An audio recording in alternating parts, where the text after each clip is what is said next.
Hello दोस्तों, आप सभी का हार्दिक स्वागत है आपके अपने यूट्यूब चैनल पे। और आज हम कुछ इम्पोर्टेंट क्वेश्चंस की बात करेंगे जो बार बार आपके कंपटीशन एग्जाम्स में पूछे जाते हैं। और आज का हमारा जो सेशन रहेगा वो बेसिकली आर्मी टेक्निकल मतलब आर्मी के उन नौजवानों के लिए रहेगा जिन्हें आर्मी की वर्दी का जुनून है। तो हम शुरुआत करते हैं केमिस्ट्री की कुछ इंपॉर्टेंट क्वेश्चंस।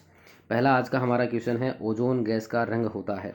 तो हम जानते हैं कि आपके पास जो ओजोन गैस होती है उस ओजोन गैस को अपन O3 से रिप्रेजेंट करते हैं।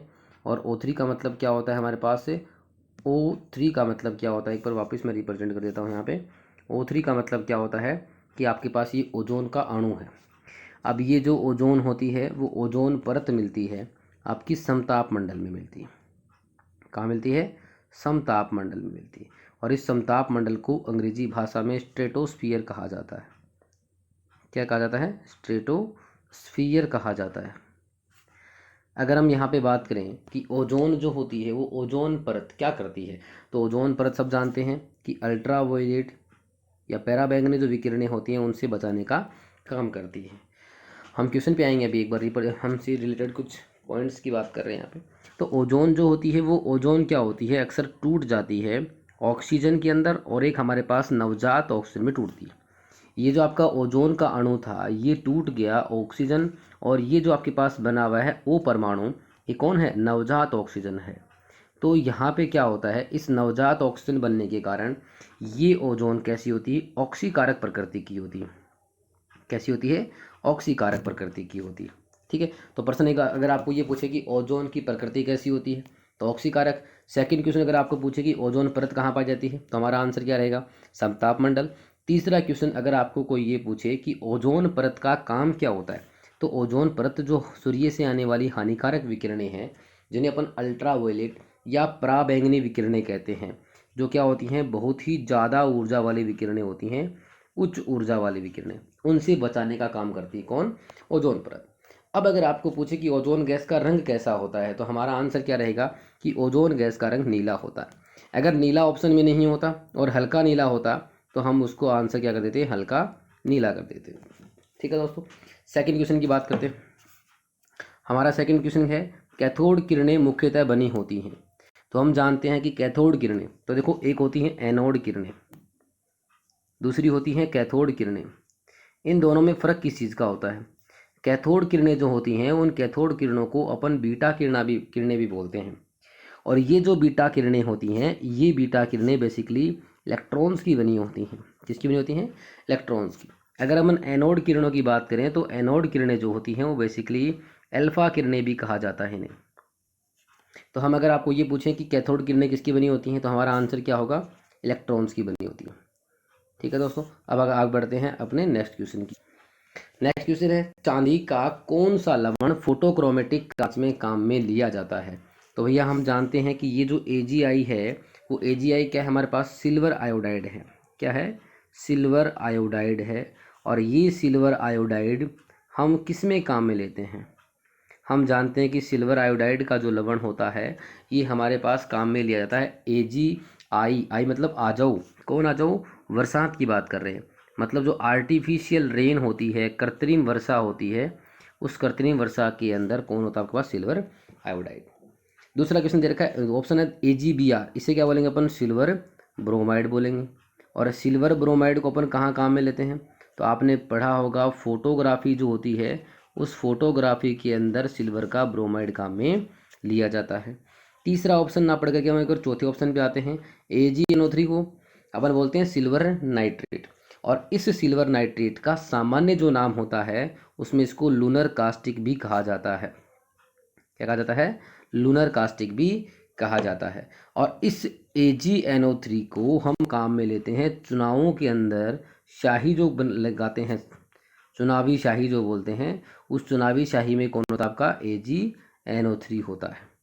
अब ऑप्शन बचा हमारे पास कौन सा? AgCl। तो इस AgCl को किस में काम में लेते हैं? फोटोक्रोमेटिक कांच बनाने में काम में लिया जाता है, जो धूप में जाने पर अपनी रंग को बदल देता है। इसीलिए धूप छाया के जो चश्मे होते हैं वो सामान्यतः किससे बनते हैं? फोटोक्रोमेटिक कांच से बनते हैं। चलते हैं नेक्स्ट क्वेश्चन की ओर। कार की बैटरी या शीशा संचायक सेल में काम में लिया जाता है। तो अक्सर हम जानते हैं कि कार की बैटरी जो होती है उसमें एक बोतल, पानी की बोतल टाइप में से एक आती है और उसको अपन उस बैटरी के अंदर डाल देते हैं। जब बैटरी का जो पानी होता है उसे अपन अक्सर बोलते हैं कि बैटरी का पानी ख़त्म हो गया, तो वो जो बैटरी का पानी होता है वो थोड़ा सा डाइल्यूट, मतलब थोड़ा सा लिक्विड ज़्यादा लगता है उसमें अंदर। इसका मतलब उसमें कौन काम में लेते हैं अपन? तनु H2SO4 काम में लिया जाता है। नेक्स्ट क्वेश्चन की ओर बढ़ते हैं। निम्न में से रबर का कृत्रिम बहुलक नहीं है। तो हम अक्सर जानते हैं कि Buna N, Buna S, chloroprene, neoprene, ये सारे के सारे जो हैं वो रबर के कृत्रिम बहुलक हैं, मतलब आर्टिफिशियल पॉलीमर हैं जिनको मनुष्य के द्वारा तैयार किया गया है। तो प्रश्न में आपसे क्या पूछा है कि रबर का कृत्रिम बहुलक कौन नहीं है? तो जब तीनों जो बचे हुए हैं ऑप्शन है वो कृत्रिम बहुलक हैं, इसका मतलब आइसोप्रीन क्या हो गया?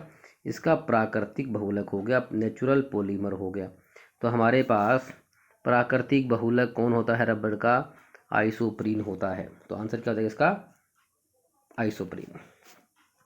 नेक्स्ट क्वेश्चन की बात करते हैं। निम्न में से अस्थायी नाभिक है।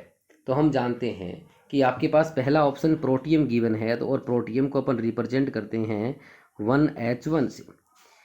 इस ड्यूटेरियम को हम रिप्रेजेंट करते हैं 1H2 से, और इस ट्राइटियम को रिप्रेजेंट करते हैं 1H3 से। दूसरी चीज़, यहाँ पे ड्यूटेरियम जो होता है उस ड्यूटेरियम को अपन D से भी रिप्रेजेंट कर सकते हैं और ट्राइटियम को हम T से भी रिप्रेजेंट कर सकते हैं। प्रश्न पूछा है कि अस्थायी नाभिक कौन सा होता है, तो इन तीनों में सबसे भारी नाभिक कौन सा है? ट्राइटियम है, जिसका परमाणु भार कितना दे रखा है? 3 दे रखा है। तो हम क्या कहेंगे कि जो सबसे भारी होता है अक्सर वो क्या होता है? अस्थायी नाभिक होता है। तो हम क्या कहेंगे कि यहाँ पे ट्राइटियम कैसा हमारे पास है? अस्थायी नाभिक है। इसीलिए आपका ट्राइटियम कैसा होता है? रेडियो सक्रिय होता है। हम जानते हैं कि रेडियो सक्रिय तत्व वही होते हैं अक्सर जिनका क्या होता है? नाभिक अस्थायी होता है और जिनसे रेडियो एक्टिव विकिरणें निकलती है। इसका आंसर होगा ट्राइटियम। बढ़ते हैं नेक्स्ट क्वेश्चन की ओर। में से प्रबलतम ऑक्सीकारक है। तो हम जानते हैं कि यहाँ पे जो हमारे पास हेलोजन गिवन है F2, Cl2, Br2 और I2, इन सब में से प्रबलतम ऑक्सीकारक का जो कार्य करता है वो हमारे पास कौन करता है? फ्लोरीन करता है, जिसे अपन क्या बोलते हैं? F2। तो हमारा आंसर क्या हो जाएगा? फ्लोरीन। अगला क्वेश्चन है, विद्युत परिष्करण में अशुद्ध धातु किसकी बनी होती है? तो इसको अपन देखते हैं कि विद्युत परिष्करण मतलब इलेक्ट्रो रिफाइनिंग प्रोसेस। विद्युत परिष्करण का मतलब क्या हो गया? Electro refining process. और इलेक्ट्रो रिफाइनिंग प्रोसेस में जो अशुद्ध धातु होती है, जिसे अपन बोलते हैं इम्प्योर मेटल बोलते हैं, तो वो इम्प्योर मेटल किसकी बनी होती है? तो हम ये देखते हैं कि हमारे पास विद्युत परिष्करण विधि में एक हमारे पास एनोड होता है और दूसरा हमारे पास कैथोड होता है। एक एनोड हो गया और एक क्या होता है? कैथोड। तो इसमें हमेशा याद रखना है कि इलेक्ट्रोलाइटिक रिफाइनिंग या विद्युत परिष्करण विधि के अंदर क्या होता है? एक तो अशुद्ध धातु का और एक शुद्ध धातु का इलेक्ट्रोड लेते हैं। तो अशुद्ध धातु जो होती है उसको अपन यूज करते हैं एज ए एनोड के रूप में, और आपकी जो शुद्ध धातु होती है वो कौन सी होती है? हमारे पास कैथोड के रूप में यूज करते हैं। तो अशुद्ध धातु किसका बना होता है? हमारे पास एनोड का बना होता है। तो आंसर क्या हो जाएगा? हमारे पास बी हो जाएगा, एनोड। अगला क्वेश्चन है, मानसिक तनाव में काम आने वाली औषधि है। इसका मतलब हमारे पास क्वेश्चन ये है कि मानसिक तनाव मतलब दिमाग से संबंधित अगर आपको कोई भी बीमारी है तो उसको ठीक करने के लिए जो औषधियाँ काम मिल जाती हैं अक्सर अपन क्या बोलते हैं? प्रशांतक बोलते हैं। और प्रशांतक को हिंदी में देखो, इसमें नाम से समझ में आ रहा है, प्रशांतक मतलब शांत करने वाली औषधियाँ। इन्हें हिंदी के अंदर तो प्रशांतक बोला जाता है, लेकिन इंग्लिश में क्या बोलते हैं? इनको ट्रैंक्यूलाइजर बोलते हैं। क्या बोलते हैं? ट्रैंक्यूलाइजर। तो ये भी आपको याद रखना है, ट्रैंक्यूलाइजर, ट्रैंक्यूलाइजर बोला जाता है, जो अवसाद में, डिप्रेशन में या किसी भी मानसिक बीमारी को कम करने के लिए काम में ली जाती है। हमारा आज का और लास्ट क्वेश्चन है, मांसपेशियों में थकान का कारण होता है। तो मांसपेशियों में थकान का कारण क्या होता है? तो हम जानते हैं कि मांसपेशियों में लैक्टिक अम्ल जम जाता है।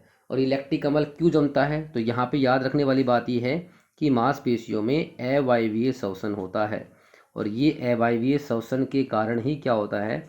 मांसपेशियों में जो ग्लूकोज होता है ऊर्जा के लिए, वो ग्लूकोज लैक्टिक अम्ल में टूट जाता है और वो लैक्टिक अम्ल मांसपेशियों में फैल जाता है, जिससे मांसपेशियों के संकुचन में परेशानी होती है। इसलिए हम ये बोलते हैं कि लगातार तेज़ दौड़ने से हमारी मांसपेशियों में थकान हो जाती है। तो मांसपेशियों में थकान का कारण कौन होता है? लैक्टिक अम्ल होता है। धन्यवाद दोस्तों, फिर मिलते हैं नए क्वेश्चंस के साथ। जय हिंद।